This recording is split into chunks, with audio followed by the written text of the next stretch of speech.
8,000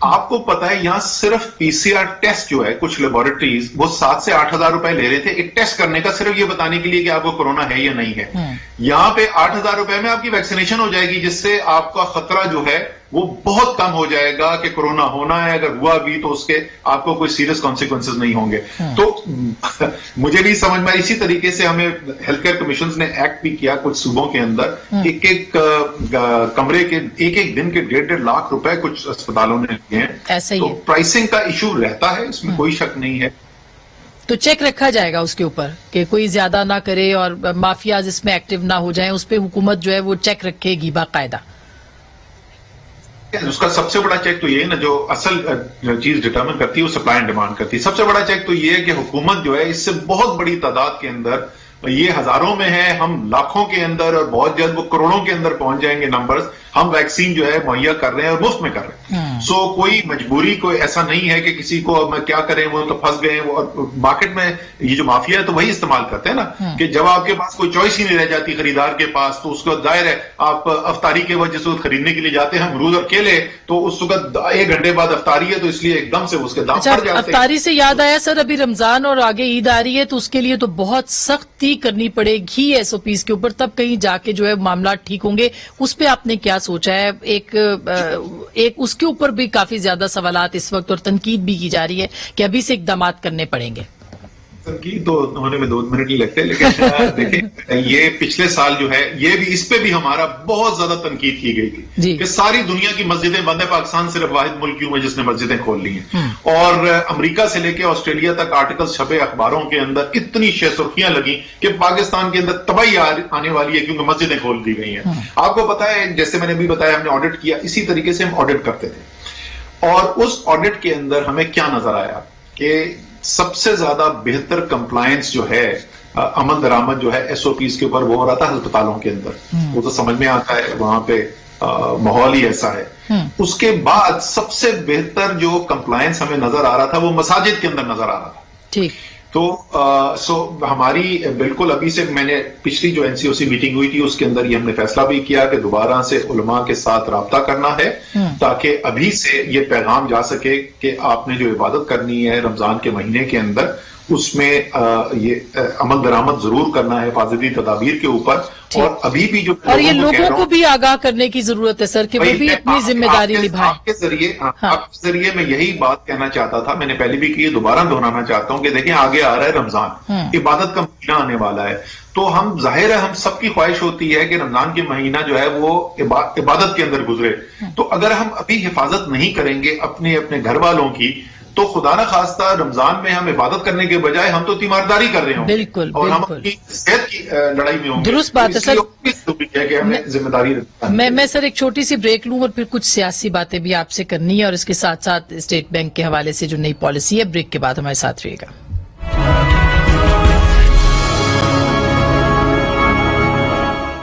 welcome back ناظرین، ایک دفعہ پھر آپ کو خوش آمدید کہتے ہیں۔ وقت کم ہے، بہت سارے سوالات رہ بھی گئے ہیں ابھی بھی، بٹ ضرور کہنا چاہیے کہ NCOC بہت زبردست کام کر رہی ہے اور کرتے رہنا چاہیے اسد صاحب۔ اور ابھی اسٹیٹ بینک کے حوالے سے سر بڑی خبریں آ رہی ہیں، متنازع کوئی نیا آرڈیننس لا رہے ہیں جس میں اسٹیٹ بینک کو لامحدود اختیارات دے دیے جائیں گے، وائس رائے بن جائے گا گورنر اسٹیٹ بینک، کوئی چیک اور بیلنس نہیں ہوگا۔ از اٹ ٹرو سر؟ اچھا جی، پہلی بات تو یہ ہے کہ اسٹیٹ بینک ایک خود مختار ادارہ ہونا چاہیے، یہ ایک ایسا اصول ہے جو ساری دنیا کے اندر تمام جو ایکسپرٹس ہیں اس بات کو مانتے ہیں۔ اور ہم نے دیکھا ہے پاکستان کے اندر جس وقت اسٹیٹ بینک جو ہے اس کی خود مختاری کم کی گئی اور فیصلے جو ہیں وہ فائنانس منسٹری نے لیے، اسحاق ڈار صاحب اس کا کلاسک ایگزامپل تھے، تو اس سے کس قسم کی تباہی آئی، کس طریقے سے اسٹیٹ بینک کے ریزروز جو ہیں وہ استعمال ہوئے آرٹیفیشلی روپے کو ہولڈ کرنے کے لیے، اور سارا اس کے بعد سے کہانی سب کو پتا ہے، مفتاح اسماعیل نے خود ہی بتا دی تھی جس کو تو فائنانس منسٹر تھے کہ کتنی تباہی آئی اس پالیسی سے۔ سو بنیادی طور پہ ایک اچھی چیز ہے، لیکن بہت سارے لوگ جو ہیں اس کے اوپر سوال اٹھا رہے ہیں، اور اس کے مختلف پہلو جو ہیں، اچھی جو قانون سازی ہوتی ہے اس کا ایک طریقہ کار ہے، یہ ابھی اسمبلی کے اندر جائے گا، آرڈیننس پلیس ہوگا، وہاں پر وہ فائنانس کمیٹی کو ریفر ہوگا، فیض الحق کا موقع اس کو چیئر کرتے ہیں، اور میری ان کو ریکمنڈیشن یہ ہوگی کہ جس وقت وہ آئے بل وہاں پر تو تمام پاکستان کے جو لیڈنگ